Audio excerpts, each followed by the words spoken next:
আমার বন্ধুগণ, এই সমাজ সংস্কারের জন্য, সুন্দর সমাজ গড়ার জন্য, রাষ্ট্র গড়ার জন্য কতজন কত তন্ত্র মন্ত্র নিয়ে আসে, বহু চেষ্টা করার জন্য বহু চেষ্টা করে তারা, বহু আন্দোলন করে তারা। কিন্তু আল্লাহর কসম করে বলি, পৃথিবীর কোন তৈরি করা আইন দিয়ে সমাজে কোনোদিন শান্তি আসতে পারে না। কে বলেছে আমেরিকা স্বপ্নের দেশ? কে বলেছে ইউরোপ স্বপ্নের দেশ? কে বলেছে? আপনি আমেরিকার খোঁজ খবর নিয়ে দেখেন, আমেরিকার একটা সিংহভাগ অংশই হলো তারা মানসিক রোগী। কি রোগী বলেন? মানসিক রোগী, মেন্টালি প্রবলেম তাদের। সুখ নাই, শান্তি নাই। পৃথিবীতে যদি কোনো সুখ দেখতে চান, শান্তি দেখতে চান, শান্তির একমাত্র জায়গা হলো কোরআনকে মেনে নেওয়া, আল্লাহর জিকির করা এবং তার সঙ্গে নিজের সম্পর্ক গড়ে তোলা। সেই ব্যক্তি হৃদয়ের দিক থেকে প্রশান্তি পায় যে বান্দা তার আল্লাহকে চিনতে পেরে তার গোলামি করতে পেরেছে। জোরে বলি সুবহানাল্লাহ। আমার বন্ধুগণ, আমার নবীর জন্ম যে সমাজে ছিল, যে নগরীতে ছিল, সবার কম বেশি জানা আছে যে নগরীতে জন্ম তার হয়েছিল, মক্কা নগরী। সেই যুগের মানুষগুলো এত নোংরা ছিল যে নিজের মাকে পর্যন্ত বিয়ে করত। একটু জোরে বলে নাউজুবিল্লাহ। বাপ বিয়ে করছে এক মহিলাকে, সৎ মা, তালাক দিয়ে ফেলছে, ছেলে গিয়ে সেই মাটাকে বিয়ে করছে। এত নিম্নমানের রুচি তাদের ছিল। ভাঙ্গা পাতিলকে কেন্দ্র করে যুদ্ধ লাগাতো, যুগের পরে যুগ। কথা বলতে বলতে খুন হয়ে শেষ। এত নোংরা, মদ খেত পানির চাইতে বেশি। মেয়ের সন্তান তো দামি ছিল না। মেয়ের সন্তান হলে পরে বাপ মা এটাকে দুর্ভাগা মনে করত। মেয়ের সন্তানকে জীবন্ত পুঁতে হত্যা করত। মেয়েরা গিয়ে গর্তের কিনারায় বসে থাকতো। সন্তান সম্ভবনা নারীগুলো যখন দেখতো সন্তান, লিঙ্গ নির্ধারণ করতো যে ছেলে হলো না মেয়ে হলো। মেয়ে হলেই গর্তের মধ্যে চট করে ফেলে দিত, মাটি চাপা দিয়ে শেষ করে দিত। এই নোংরা সমাজ থেকে, এই অসভ্য বর্বর সমাজ থেকে রাসূল বের করে আনলেন সাইয়েদনা আবু বকর, ওমর, ওসমান, আলী রাদিয়াল্লাহু আনহুম। এই সমস্ত জগৎধন্য ব্যক্তিদেরকে ওই নোংরা সমাজ থেকে বের করে এনেছেন। জাদুমন্ত্র দিয়া নয়, কি দিয়া? আসতে বলবেন না, কি দিয়া? তারই সাহায্য আসবে, বিজয় আসবে কার? আল্লাহ। সম্মানিত ভাইরা, আমার নবীর হাতে বায়াত নিয়ে একজন সাহাবী ইসলাম কবুল করেছিলেন। ইসলাম কবুল করার পরের দিন থেকে সাহাবীর চোখের পানি আর ফুরায় না, খালি কাঁদতেছে। চোখের পানি পড়তেছে অহরহ, একদম হরদম চোখের পানি পড়তেছে। আমার নবীজি তাকে মার্ক করলেন, বললেন, সাহাবী, তুমি কি দিন অর্জন করে কি তুমি নিজেকে ব্যর্থ মনে করছো? না হুজুর। কান্দো কেন? তোমার কি কষ্ট হচ্ছে? কেন না? কিসের জন্য কান্দো বলো? হুজুর, একটু লম্বা কথা আছে, আমি আপনাকে শোনাবো, আপনি কি শুনবেন? অবশ্যই শুনবো, বসো। রাসূল থেকে বসায় দিলেন। আমার নবীজি রিজার্ভ ছিলেন না।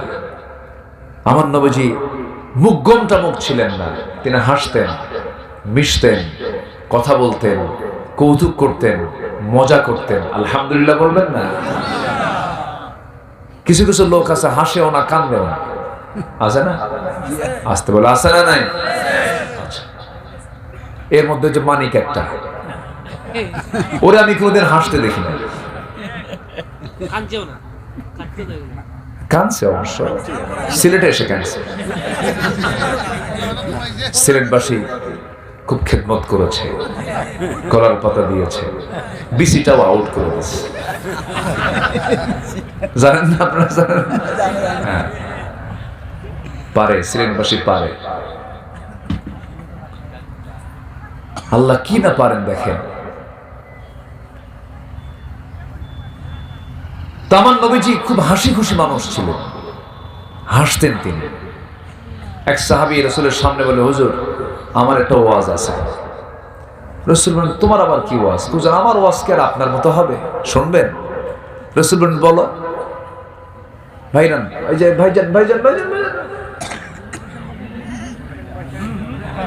একটু মেহেরবানি করে বসো, কষ্ট দিয়ে ফেলতেছে। আমরা দোয়া করে দেবো। দোয়া করে দিই নাকি? দোয়া করবো না? আলোচনা চালাবো? জোরে বলি ইনশাআল্লাহ। উঠবেন না। আমার একটা অভ্যাস কি জানেন? আমার খুব একটা বদ অভ্যাস এটা। সামনের দিকে দুই একজন লোক যদি ওঠা শুরু করে আমি ওয়াজ ভুলে যাই, আমার ওয়াজ আর আসে না। শুধু আমার না, কোনো বক্তারই ওয়াজ আসবে না, চরম কষ্ট হয়।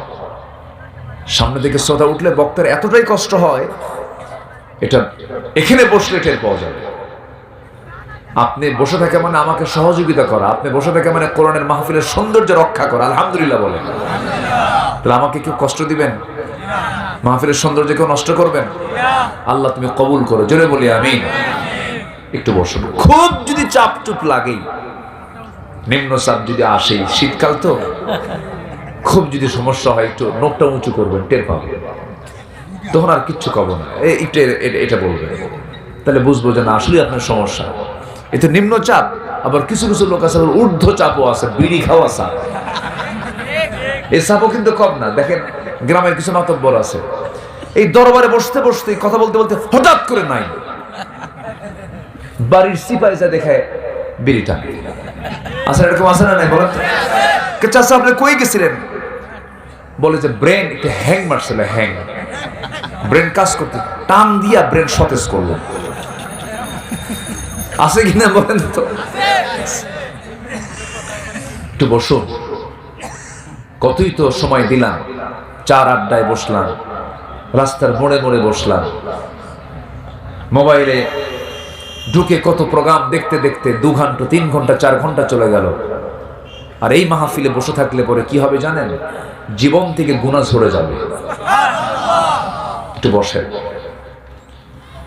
সম্মানিত ভাইয়েরা, তো ইসরাইল বলছে হুজুর আমার ওয়াজ কি আপনার মতো হবে? তো শুনবেন? রাসূল অবশ্যই শুনবো, বলো।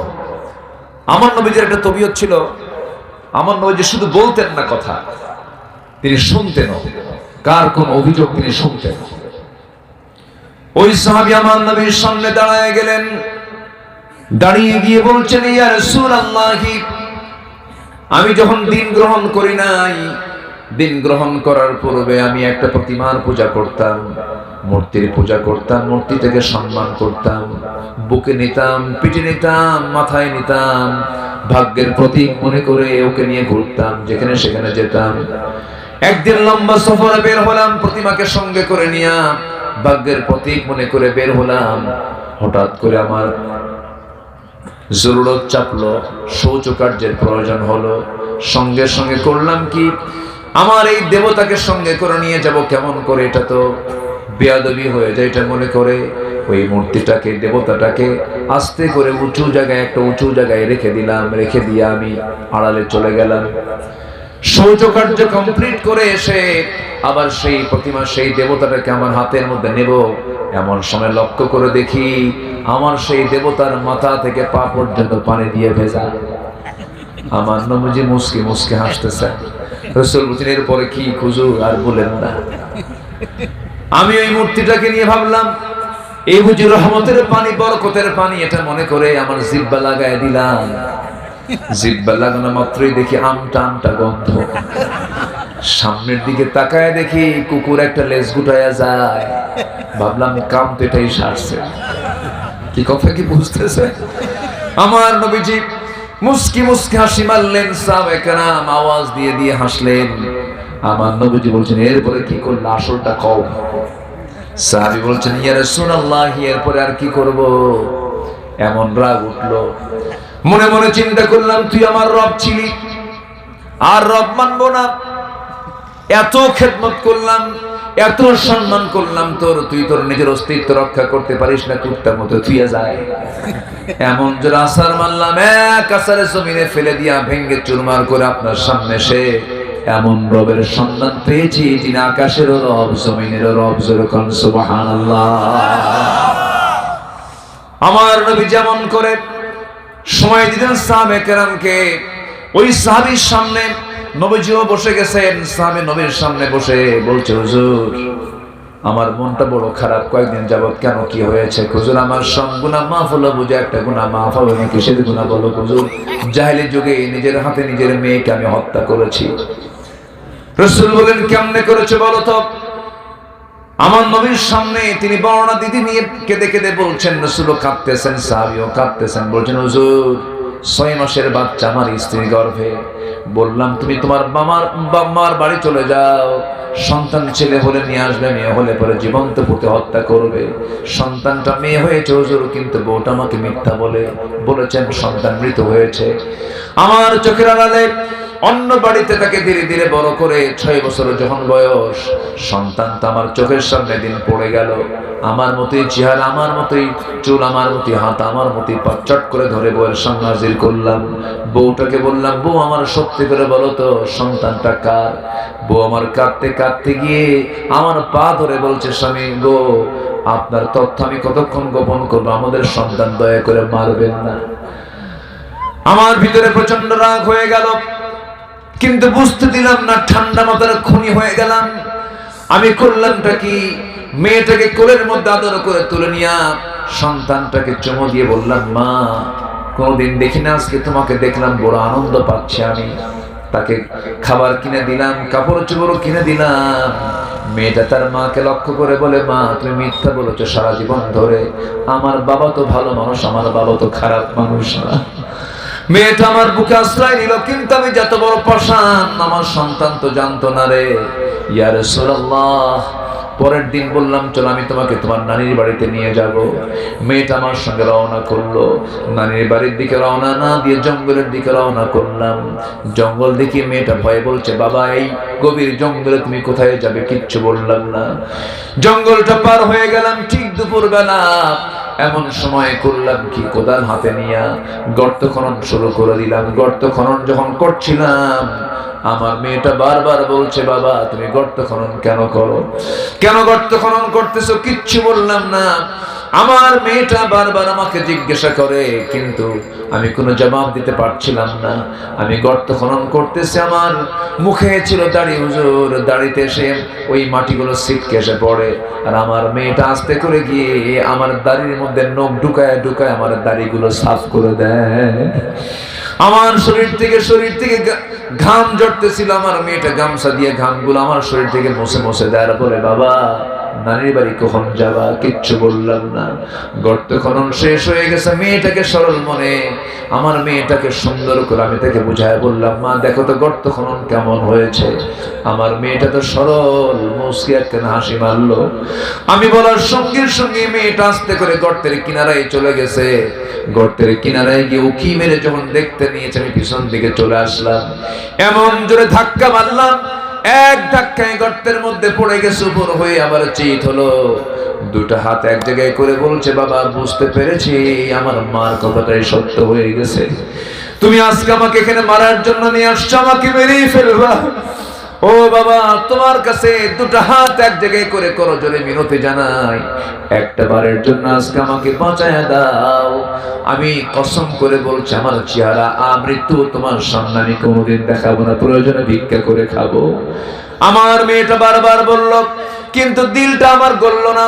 শিরকিয়াতের কারণে, জাহালাতের কারণে আমি আমার সন্তানটাকে দুনিয়া থেকে বিদায় করার জন্যই গর্তের মধ্যে বড় একটা পাথর তার কলিজা বরাবর মেরে দিলাম। ফিঙ্কি দিয়ে রক্ত বের হয়ে গেল। আব্বা বলে চিৎকার করে আমাকে বারবার ডাকতেছিল, বারবার ডাকের হাত দিয়ে ডাকে। আর আমি পাথর চাপা দিয়ে, মাটি চাপা দিয়ে জনমের মতো তাকে দুনিয়া থেকে শেষ করে দিলাম। শিরকিয়াতের কারণে এমন করে মারতে মারতে আমি তাকে দুনিয়া থেকে নিঃশেষ করেছি। কোনদিন এতবার মনে হয় নাই সে মেয়ের কথা। কিন্তু কয়েকদিন আগে আপনার হাতে যখন আমি বায়াত নিলাম হুজুর, সেই দিন থেকে না আমি কোনো রাত ঘুমাতে পারি না। আমার মনে হয় আমার মেয়েটা আমাকে ডাকতেছে। আমার নবীজি বললেন, সাহাবীরে, ইসলাম গ্রহণ তেমন একটি বিষয়ের নাম, যখন কোনো বান্দা ইসলাম কবুল করে, ইসলাম কবুল করার সঙ্গে সঙ্গে তার পূর্বের জিন্দেগীর সমস্ত গুনাহ আল্লাহ রাব্বুল আলামিন মাফ করে দেন। ও সাহাবী, চিন্তা করো না, তোমার এই গুনাহটাও তোমার জীবন থেকে ঝরে গেছে। আমার নবীজি তাকে জড়িয়ে ধরলেন, বিআইয়ি যামবিন কুতিলাত, কি ছিল তাদের অপরাধ, তাদেরকে দুনিয়া থেকে বিদায় করা হতো, হত্যা করা হতো। আমার বন্ধুগণ, সেই যুগে রাসূল বললেন, আমি মেয়ের বাপ, যার করে 3টা মেয়ে, তার জন্য 3টা পৃথক জান্নাত। জোরে বলি সুবহানাল্লাহ।